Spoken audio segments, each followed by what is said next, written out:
All right, so as I mentioned yesterday, I am going to be doing a live video every single day for probably for the whole of April, but also probably right through till the conference. It's a good time to talk about things. Got a lot on my mind, and today I want to talk to you about how I choose speakers for a conference. The other thing, obviously, is that if I want to do a video every single day, I'm going to have to do a video from wherever I happen to be. Today, that is in my kitchen. So I think I get a lot of pitches. Oh, by the way, sorry, before I get started, I'm broadcasting via Zoom to Facebook Live, right? I've got Facebook Live open on my iPad here, and I can see your comments coming in, I think. So if you have any comments or you've got anything you want to chat about or anything you want to say or any comments, then please let me know. But yeah, I'm going to talk about how I choose speakers. Now, the short version of this is that it's very intuitive. There's no science or process or application process to choosing speakers for CMA Live or any of our events, actually. Now, you have heard me talk a lot about networking. I'm going to talk a lot about networking and how I grow and build my network. Generally speaking, throughout the however long these videos take place for, but a big part of it's about that as well, this sort of global network effort that I've put in to this as well. So I'm going to talk about that, and then I'm going to pick up some examples of speakers that we've had or have got coming to CMA Live as well, and talk about how I managed to book them. And I might even I can even answer your questions about if you're interested in like cost, time, that sort of stuff. So the first thing I want to talk about, actually, I've got a thing I want to mention here actually is I've got a whole bunch of post-it notes right in front of me. I've got 1, 2, 3, 4, 5, 6, 7, 8. I've got like 20 post-it notes here. Time frame decision. So I'm doing this quite on the fly, but this is how I plan most things, is just jot down the big points. So the first thing I want to talk about is the audience. Those people who bought a ticket for a conference or any of our events, really, there's a lot of things in there. The way, I'm not sure if this is how they feel, but certainly how I feel about it is that they trust me to make sure that we put the best speakers on. A big part of that's about trusting me to pick the best speakers, make sure we've got the venue, make sure that everything runs smoothly, and that those people that buy that ticket are putting that trust in me, especially putting that trust in me when there's no speakers being announced, right? So a lot of people have bought tickets for our events. In fact, more than half of the people buy tickets for our events when there's sometimes no speakers announced, and sometimes only one. So that's a big trust thing, and I think that takes time to build. But that's a big part of it. So there's like the audience factor, and then there's me. Over time, our audience has become more and more refined. And what I mean by that is that over time, our audience has become more our audience, right? So over time, we've maybe got some people in there that maybe shouldn't be there, and over time, we've managed to get better at that. And then, obviously, having CMA, the membership community, it's a big factor. I mean, webinars that we run, topics that are discussed, the challenges that come up in conversations in CMA as well, those all kind of get added into this big basket full of information that helps me to make decisions, especially on topics and the needs. So there's that too. And then there's like a whole decision-making process that goes through this, right? By the way, it takes me ages to make decisions on things to do with speakers, namely because there's only 16 slots at our event, and there's only 16 speakers. CMA is not a tryout event, okay? It's not an event where you are able to just, there's no room for a dud, put it that way, right? It needs to be good speakers. I'm going to talk to you about the kind of things I look out for anyway. But it takes me ages to make a decision. A big part of that is to do with budget, and money is a big factor, right? So for example, there's a lot of high-end speakers out there that can be something like I don't know, anything between $15,000 and $30,000, right, for a speaker. That can be a big factor when you're trying to make a decision about who you want to book, right? Because I couldn't book 16 speakers at 30 grand, right? It's just not where we are. It's not something that we want to do, not what we can afford to do, right? So there's that factor.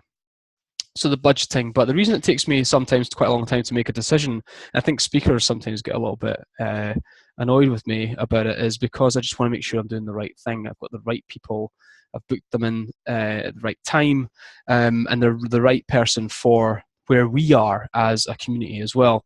So a lot of it's about growing with the community and things like that. And I'll talk a little bit about that because we picked a speaker this year based on the growth that we've had. So I'll talk about that as well.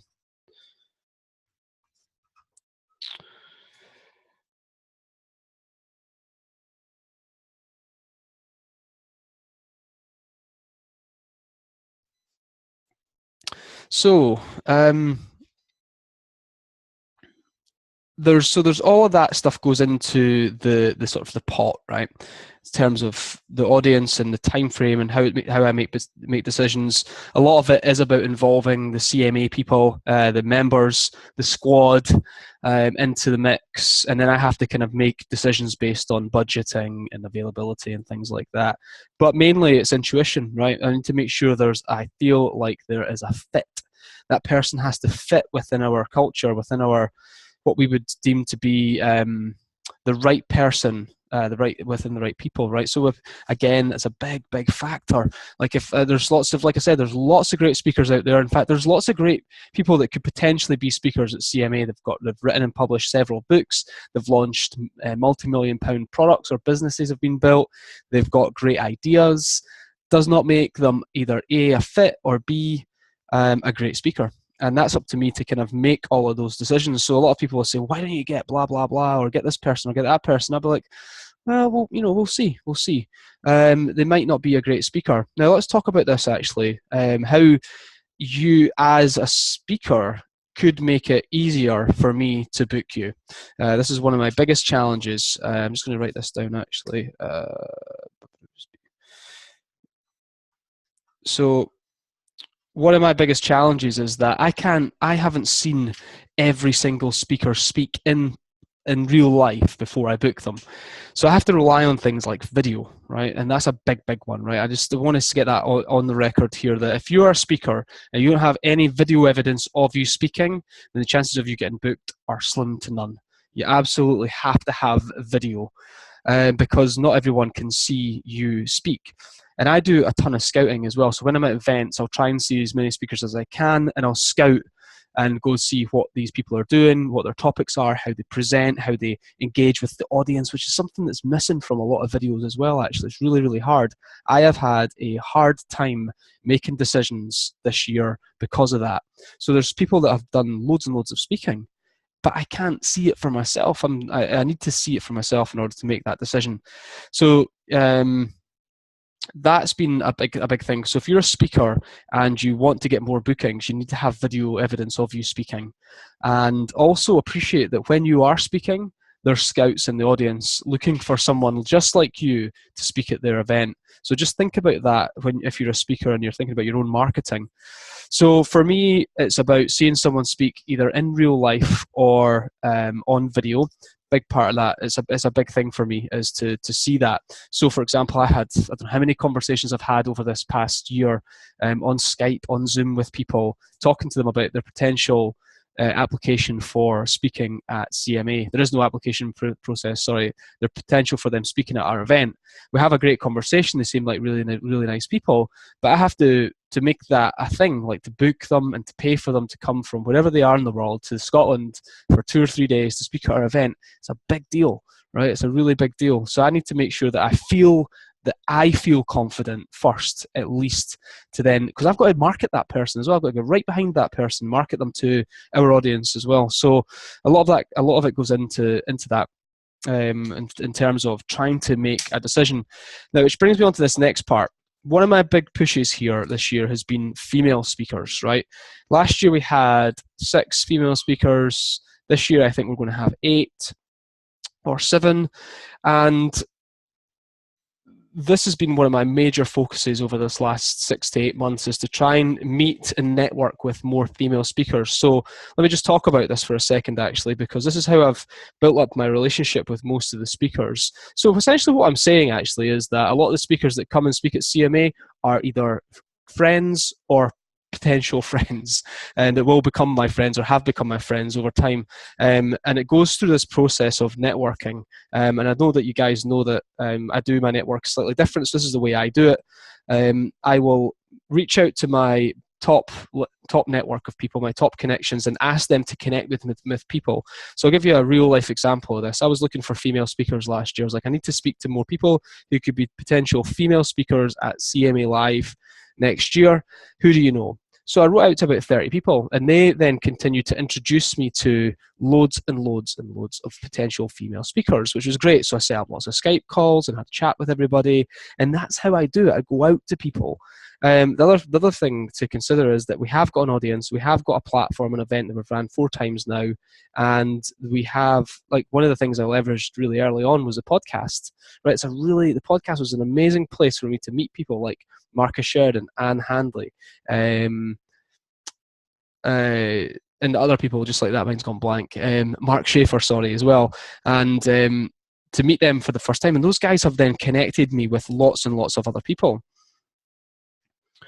So that's how I kind of got to the point where I actually can say that some of these people are my friends, is that I first of all got to know them, had a reason to get in touch with them, a reason to talk to them, and then I had a reason to then follow up with them and ask them if I could pay them some money to come to Scotland.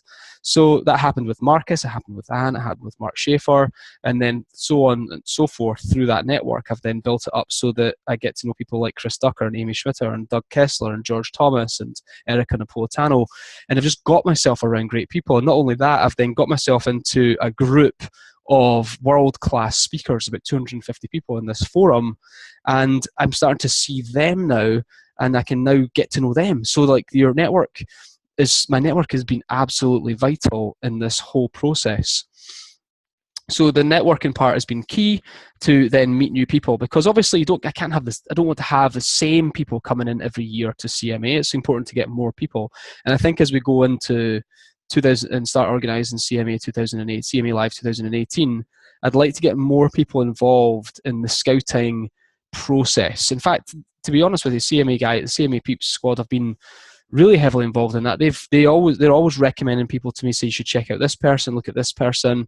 They might be great for a webinar. They might be great for coming over to Scotland and speaking with us. So that's how it kind of works. So having that platform from the very start worked really well for me and getting to know people. And then now that I've got the network, I just really use that well in terms of getting introductions and getting connections through these key people. Like, for example, I'm just looking at Chris Ducker here, introduced me to a whole bunch of people, one of them being Amy. And then from there, there's just a knock-on effect from that to other people. So Amy then has introduced me to a whole bunch of other people who've done webinars for us, who will probably come to Scotland at some point in the future and speak with us. So just kind of that rolling effect. So getting around people, having your network has been absolutely crucial. And like I said, one of the things that I do get is a lot of applications or a lot of pitches from people, and I know one of the things I do is I kind of ignore them. They're usually a waste of time. Somebody's just sending out a whole bunch of emails to a list. It's usually a PA or an assistant or something like that that's sending it out there, and they're usually really shit. So I ignore most pitches. There is no application process. In fact, what I'm going to do with this video is this is going to go onto the application page of our new website to tell people exactly what it is that I do to pick speakers. In other words, if you want to be a speaker at CMA Live, we have to know each other really well. That's the number one thing. So back to the scouting part then, the standards that we look at, and then I'm going to give you some examples of the speakers that we've picked and then wrap things up. So most of you all know that we have been trained and taught by Marcus Sheridan, World Class Communications Workshop, and it's kind of like a blessing and a curse. Obviously, it's really great to have this training, and it helps us to be world-class speakers ourselves. But it also, when I sit in front of a speaker now, I can't help but not pick out the things that they're not doing really well. So what's happened is that the bar has been set really, really high.